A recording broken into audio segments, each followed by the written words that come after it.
Hi అండి, welcome back to SNR creations. ఈరోజు ఈజీగా ఉండే ఉప్మాని ఎలా చేసుకోవాలో చూద్దాం. ముందుగా ఉప్మా చేయడానికి ఒక బాండీలోకి ఒక స్పూన్ ఆయిల్ తీసుకొని వేడి చేయండి.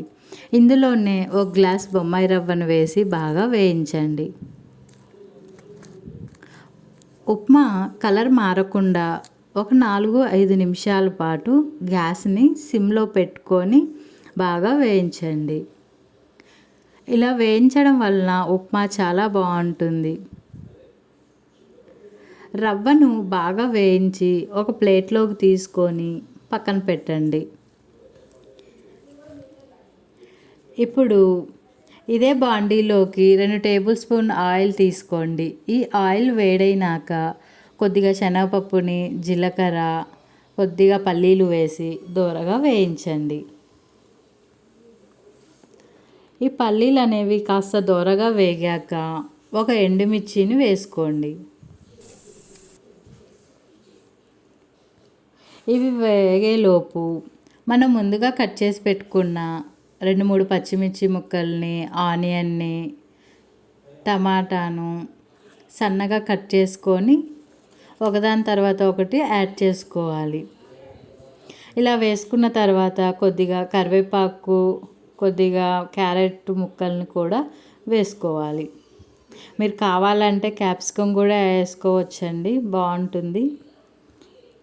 ఇలా కరివేపాకు, ఆనియన్స్ వేసుకొని బాగా ఫ్రై చేసుకోవాలి. ఈ ఆనియన్స్ అనేవి బాగా ఫ్రై అయ్యే వరకు ఉండాల్సిన అవసరం లేదండి. కొంచెం వీడియోలో చూపించిన విధంగా దోరగా ఫ్రై అయితే సరిపోతుంది. ఇప్పుడు వాటర్ని యాడ్ చేసుకుందాము. ఆనియన్స్లోకి మనం ముందుగా తీసుకున్న ఒక గ్లాస్ బొంబాయి రవ్వకి 2.5 గ్లాసుల వాటర్ని తీసుకుందాం. మీరు ఉప్మాని మరీ సాఫ్ట్గా అంటే మెత్తగా ఉండాలి అనుకుంటే 3 గ్లాసుల వరకు వాటర్ని యాడ్ చేయండి. చివరగా రుచికి సరిపడా ఉప్పును వేసి మరిగించండి. ఇలా వాటర్ బాయిల్ అవ్వడం స్టార్ట్ అవుతూ ఉంటున్నది.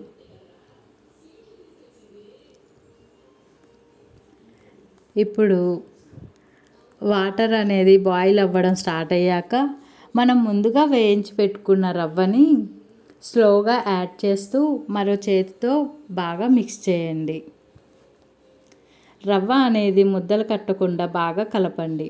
ఇలా కలిపాక మూత పెట్టేసి 1-2 నిమిషాల్లో గ్యాస్ సిమ్లో పెట్టేస్తే కుక్ అయిపోతుంది. ఇలా రెడీ అయిన ఉప్మాని మనం టమాటా చట్నీతో కానీ, మామిడికాయ చట్నీతో కానీ తింటే చాలా బాగుంటుంది. మీరు కూడా ఒకసారి ట్రై చేయండి ఫ్రెండ్స్, చాలా టేస్టీగా వస్తుంది. ఓకేనా ఫ్రెండ్స్, బాయ్.